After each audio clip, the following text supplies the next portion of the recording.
यह कहानी है एक ऐसे ऑफिस की जहां सब कुछ सामान्य दिखता था, लेकिन धीरे धीरे वहां कुछ अजीब होने लगा। सब कुछ एकदम व्यवस्थित, लोग अपने अपने काम में लगे हुए। मगर हर रात जब घड़ी में 11 बजती, तब ऑफिस की हवा में एक अजीब सा सन्नाटा छा जाता था। पहले तो किसी ने ध्यान नहीं दिया, लेकिन धीरे धीरे इस सन्नाटे के साथ एक अनदेखी छाया भी महसूस होने लगी। रवि इस ऑफिस में नए नए आए थे, एक मेहनती और खुशमिजाज लड़का। उसकी नौकरी नई थी तो वह देर रात तक रुककर काम करता था। ऑफिस के कुछ लोग कह चुके थे कि उसे रात में देर तक काम नहीं करना चाहिए, खासकर 11 बजे के बाद। लेकिन रवि को ये सब बातें मजाक लगती थी। अरे भैया, चुड़ैल वुड़ैल कुछ नहीं होता, ये सब पुराने जमाने की बातें हैं, वह हंसते हुए कहता। लेकिन एक रात जब रवि अकेला ऑफिस में था, उसने कुछ अजीब महसूस किया। उसकी टेबल के पास से ठंडी हवा का झोंका आया। उसने इधर उधर देखा तो कोई नहीं था। उसने खुद को समझाया शायद एसी चल रहा होगा, लेकिन तभी कंप्यूटर स्क्रीन अपने आप ब्लिंक करने लगी, जैसे कोई अदृश्य हाथ उसे छू रहा हो। रवि के रोंगटे खड़े हो गए, लेकिन फिर उसने हिम्मत करके कंप्यूटर बंद कर दिया। चलो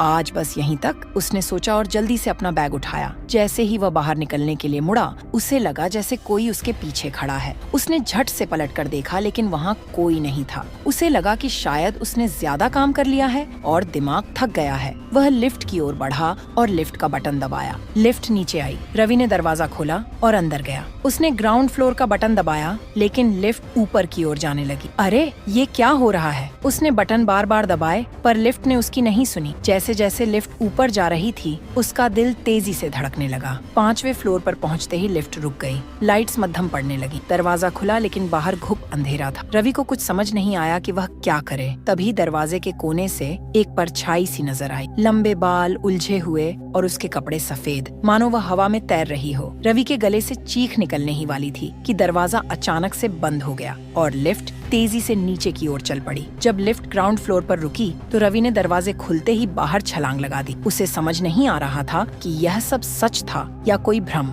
अगले दिन रवि ने ये बात अपने एक साथी से साझा की। साथी ने कहा, क्या तुमने उस चुड़ैल वाली कहानी नहीं सुनी? ये कोई नई बात नहीं है। कुछ साल पहले इस ऑफिस में एक लड़की काम करती थी, जिसका नाम कविता था। वह बहुत ही मेहनती और शांत स्वभाव की थी, लेकिन अचानक एक दिन वह गायब हो गई। कहते हैं कि उसे इस ऑफिस में किसी ने परेशान किया था, और जब उसने आत्महत्या की तो उसकी आत्मा इस ऑफिस में अटक गई। अब वह रात के समय ऑफिस में घूमती है, उन लोगों के पास जाती है जो देर तक रुकते हैं। रवि को ये सुनकर सन्न रह गया। उसने कभी सोचा भी नहीं था कि ऑफिस की चुड़ैल वाली कहानी सच हो सकती है, लेकिन अब सब कुछ साफ हो चुका था। वह वही था जिसने उस अजीब साए को देखा था। अब उसे यकीन हो चला था कि इस ऑफिस में कुछ तो गलत हो रहा है। रवि ने फिर से देर रात तक काम करने से तौबा कर ली थी, लेकिन ऑफिस के दूसरे लोग भी इस अजीब माहौल का शिकार होने लगे। कभी कभी लोग सुनते कि किसी ने उनके कान के पास फुसफुसाया, लेकिन जब वो मुड़ते तो कोई नहीं होता।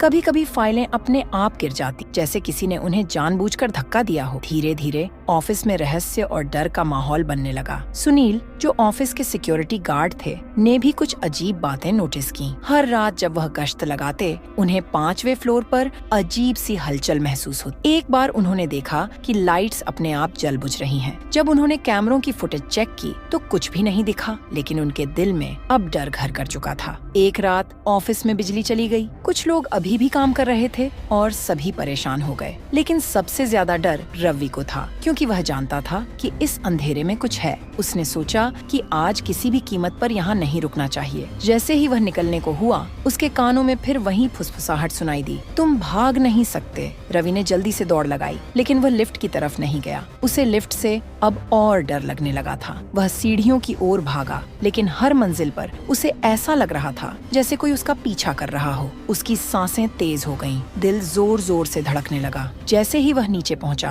अचानक दरवाजे अपने आप बंद हो गए। उसने जोर से धक्का देने की कोशिश की, लेकिन दरवाजे टस से मस नहीं हुए। तभी एक धीमी हंसी की आवाज आई और अंधेरे में वही छाया दिखाई दी। इस बार वो साफ साफ रवि के सामने थी। लंबे बाल, झुकी हुई गर्दन और खून से सने हाथ। रवि की आवाज गले में अटक गई। उसके पैर थरथराने लगे। वह पीछे हटने लगा, पर वह छाया धीरे धीरे उसके करीब आने लगी। तुम भी उन्हीं में से हो जो मुझे तड़पाने आए थे। रवि ने चिल्लाने की कोशिश की, लेकिन उसके मुंह से आवाज नहीं निकल रही थी। अचानक बिजली वापस आई और दरवाजे अपने आप खुल गए। रवि ने हिम्मत जुटाकर बाहर की ओर दौड़ लगाई। जब उसने पलट कर देखा तो वहाँ कोई नहीं था। रवि ने अगले ही दिन अपनी नौकरी छोड़ दी। उसने अपने दोस्तों को सारी बातें बताई, लेकिन उनमें से किसी ने उसकी कहानी पर यकीन नहीं किया। मगर रवि जानता था कि जो कुछ हुआ वह सिर्फ उसकी कल्पना नहीं थी। और तब से उस ऑफिस में काम करने वाले लोग कहते हैं कि अगर आप रात के 11 बजे के बाद वहाँ रुकते हैं तो आपको भी वह छाया दिख सकती है। तो दोस्तों, ये थी आज की कहानी। अगर आपको ये कहानी पसंद आई हो तो इसे लाइक करके चैनल को सब्सक्राइब जरूर कर लेना। मिलते हैं अगली कहानी में। जब तक के लिए अलविदा।